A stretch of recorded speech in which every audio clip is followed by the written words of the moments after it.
The heavy and intimidating deployment of police officers, many of them in plain clothes, accompanied by brutal attacks on opposition leaders and supporters.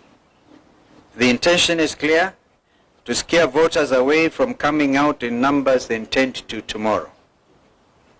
We have seen this in Narok Town, in Malava, and in Bere North.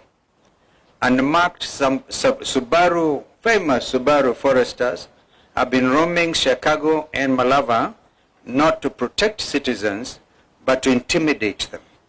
This is unacceptable in a democratic nation.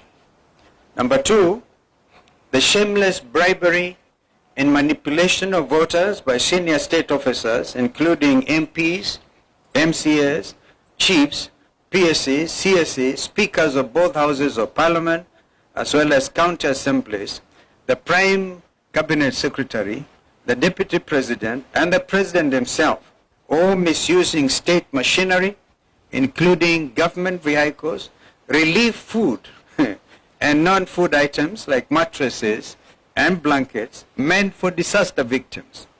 And even letters of appointment to Kenyan embassies issued in public barazas. I think we have all seen this. This is a misuse of public trust and public resources. Call it plainly abuse of office by this current regime. Number three, we have credible information that the serialization of 820 printed ballots, that's very important, 820,000 printed ballots was not done correctly and not properly inspected. This has created a dangerous loophole for ballot stuffing through extra or unaccounted for ballots. We are further aware that 30,000 pre-marked ballots have already been dispatched to the targeted battleground areas of Magarini, Malava, and Bere North through compromised presiding officers. This strikes at the heart of electoral integrity. Fourth, we have seen extended and illegal campaigns conducted by regime agents well beyond the official campaign period, escorted by police officers and accompanied by hired goons. This is a deliberate attempt to tilt the playing field and subvert the will of the people. Number five, violence is being prepared and deployed as a tool to cripple these by-elections. There is a well-coordinated scheme involving sections of the police, hired goons, and compromised IEBC officials. In Valava, for example, hired goons reportedly under the command of Lugari MP Nabi Nabwera are expected to spark violence using pangas and rungus and other crude weapons. They are to be protected by police, including a special team which has already been dispatched from Nairobi, and we're monitoring their movements, the infamous Subaru unit. Once voting is disrupted, compromised IBC ballots, compromised IBC officers and clerks are expected to use that chaos to stuff ballots. We saw this pattern during the Gen Z protests, where police did not stop goons, but actually enabled them. We have again seen police in Narok and Kabuchai captured on camera moving goons and distributing funds. This is a betrayal of the oath to protect. Finally, ladies and gentlemen, as we stated on November 20th, there is a deliberate plan to misuse mobile phones in polling stations in ways that violate the secrecy of the ballot. The response from IBC has been weak and insufficient, with the junior officer in Magarini giving a half-hearted explanation to an issue that demands the full attention of the chairperson and indeed the entire commission. Their silence deepens our concern about the integrity of this institution at this critical moment. The IBC, by failing to address the genuine concerns raised by the opposition and the media, and by neglecting to put in place the necessary remedial measures, continues to cast a long shadow over its own independence. This new commission now stands accused, not by us alone, but by its actions, of presiding over a process whose credibility grows more questionable by the day. A democratic, free and fair election cannot be built on silence, on evasion or selective action. It must be anchored on justice. We therefore demand that the IBC rises to the moment and A, confronts and overcomes the challenges facing this by-election. This is the first true test of the new commission. They must either overcome these challenges or be overcome by them, squandering the little trust Kenyans still hold. The commission must assure all Kenyans that it is not entangled with broad-based masters.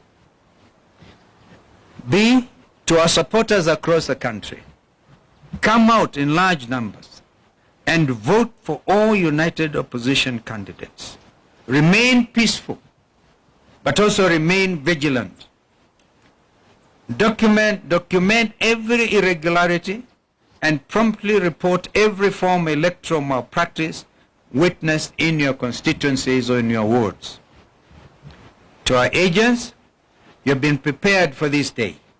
Confirm that all ballot boxes are empty before voting begins. And check even any possibility of open windows where things could have been brought in and sneaked in. Do not abandon your stations until polling is fully concluded.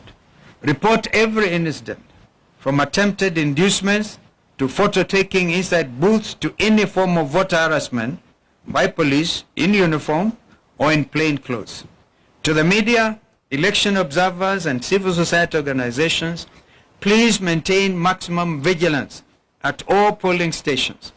Shine the light where others attempt to hide the truth. Expose every malpractice.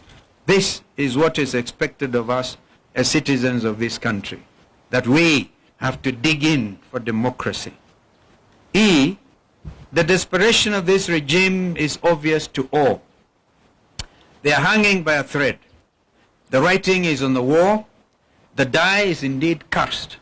No amount of public money, no deployment of police, bullets or tear gas, and no intimidation of opposition leaders and supporters will succeed in silencing the will of the people. And to the broad-based operators clinging to their last straws, let it be known the people have already spoken. At this defining moment, we urge Kenyans to stand firm, stand peaceful, and stand together. Let us prove once again that no force, however desperate, can overcome a united and a determined people. The will of Kenyans is sacred. It cannot be bought, it cannot be bullied, or indeed it can never be broken. Tomorrow, let us vote with courage, guide the vote with vigilance, and move forward with faith, knowing that the truth may be delayed, but it cannot surely be denied. May God bless Kenya and all of us. My colleagues may want to add, but to do that aspect I talked about, the 820,000 ballots already printed. They were printed out in Greece, and the policy for by-elections has always been you print locally. The Kenya Literature Bureau, for example, has been in that business. And it is also important to know that no certificate, and we want IBC to prove us wrong, no certificate of inspection and receipt has been received. So we are aware that this has been a quiet thing. And as we speak, Mr. Marjan is on the ground in Bere to try to make sure that what is already been planning, as we said the other day when my colleagues were out on the field, last Thursday in particular, we did point out that Marjan is under instructions of the former commissioner, Professor Goulet, who is William Ruto's political advisor on matters to do with IBC. So IBC, you are clearly on notice. So please, when the agents are there and the names are read out, I'll give an example. Any vote ya Karish in Bere North, if the clerks read Karish, please agents demand to see the marked ballots. And at the end of it, before the presiding officer presses the send button Please ensure that the numbers that have been now kind of identified and announced, yeah, are also the same figure that will get now transmitted by the send button. We are saying this because we are aware in the case of Mbeere North, 15,000 ballots have already been particularly voted. They have already marked them. And so the idea is that they are going to make them, they all be met now at the constituency tallying center. And therefore, because of the lack of serialization, which you have talked about, yeah, anybody can mark and serialize everything. So we are pretty aware, and I must thank Kenyans. Kenyans are very, very smart. That's why my brother said they cannot be like some of our other neighbors. This is Kenya. Thank you.